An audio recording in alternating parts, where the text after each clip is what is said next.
Hello everyone, today we will talk about how to fix or how to solve the problem of desktop on the application of X Twitter. We go to settings. In this page we go to apps, default apps, app settings.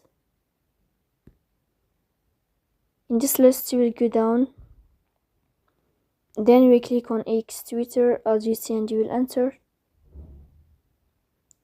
Here in this page of app info you will click on first stop and you will click OK. Here you will enter to the window of storage. Then we click on clear cache, but pay attention, don't click clear data because that can delete your account.